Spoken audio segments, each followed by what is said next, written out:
I held Ebuka's lifeless body in my arms and cried over it. I wept and wept. The onlookers stood at a safe distance and watched the heart-rending scenario in silence. My tears fell on the dead, cold face, a face that had smiled at me 24 hours ago, the same face my tears of anguish now trickled down in arcs and contours. And it seemed he cried too, cried for letting the darkness eventually steal his soul. His room was in disarray. It gave the impression he had battled with his decision, flung himself against the walls countless times, ripped his clothes and clawed at his bedspread. The vial of rat poison lay discarded by the foot of the bed, empty. He had drunk it all down. He struggled. That much was obvious. He writhed and groaned, and maybe, in his last moments, he regretted his actions. Regretted meeting her like he always did. Regretted letting her plunge him into the dismal abyss of self-consuming guilt and wretchedness. Regretted his suicide. Onlookers stood at the door. Some tiptoed in. A lot of them were sobbing, and some were on their phones, making calls. The crowd was getting bigger and bigger, and soon I knew the hostile authorities would come in and start asking questions. Soon, too, they would wrestle his lifeless body from my hands and proceed to deposit it in the nearby mortuary. But I didn't want to let him go, at least not yet. My tears rained heavy now. My wail shook the room, and no one bothered to console me. They knew he was my best and only friend in the entire campus. They knew after this tragedy, my life would never be the same again. Ebuka, I do not like the way you are looking these days, I told him on Sunday. About 4 days ago, we had met at the football field. He looked emaciated and weak. The depression was evident on his innocent face, and his eyes had lost their spark. Is it still about Oma? He is not a bad person, he replied tiredly, and sat down on the tree stump, his favorite, his eye distant.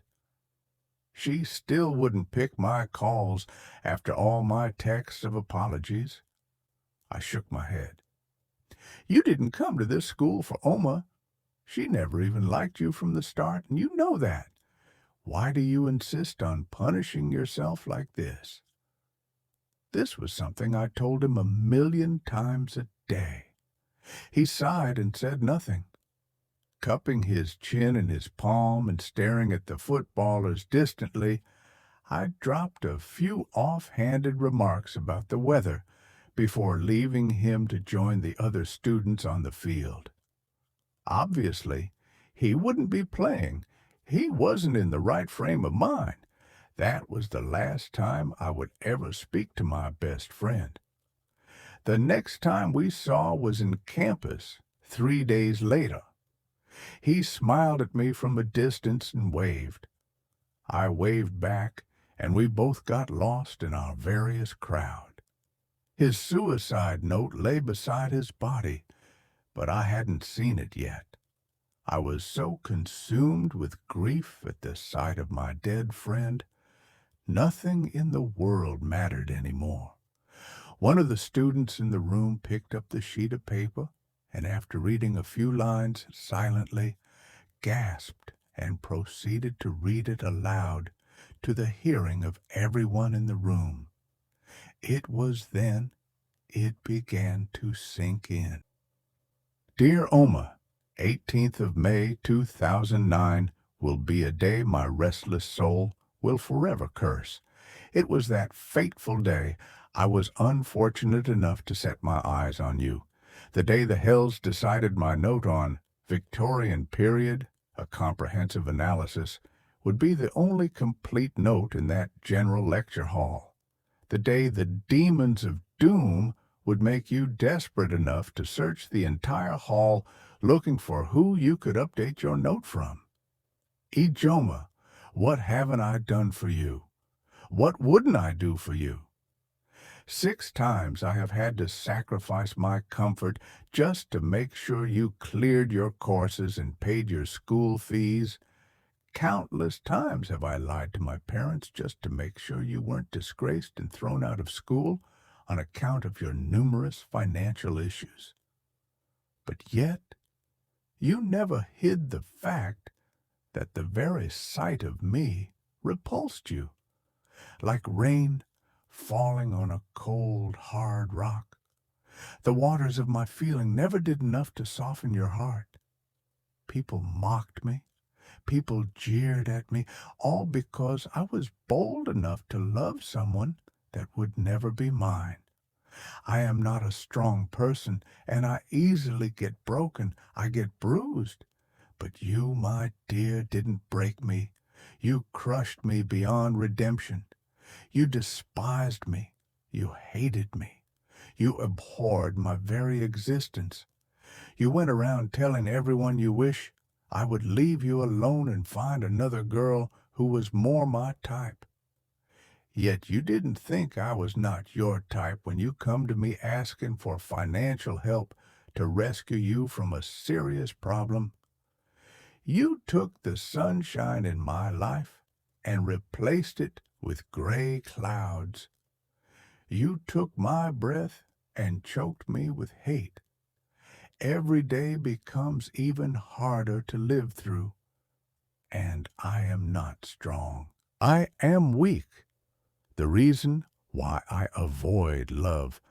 But you had a way of smiling and touching that made me forget I was on a cliff that fell down to a rocky bottom with jagged edges that tore at your sides. Well, I hope you read this letter. I cannot go on like this, especially as you so heartlessly flaunt your new boyfriend in my face without even the slightest consideration for my feelings. I am taking the easy way out. By the time you read this letter, I will be overcome with peace, such peace that comes with darkness, darkness so thick words and light cannot not pierce through. Goodbye, Oma. Maybe you will learn a lesson from this. But then maybe you won't. It's who you are. NB minus. My dearest friend, Kenneth, take heart and do not be too sad or disappointed in me.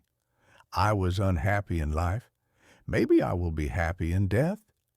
Take care of yourself, and please take care of Nonso. You know he is new in school. Make sure he doesn't walk down this, my path of folly. Goodbye. I had stopped crying at the letter's mention of my name, and was staring blankly at the reader now, my eyes soaked with tears, and my hand still holding the remains of Ebuka. No wonder his favorite song was P Square's Am I Still That Special Man?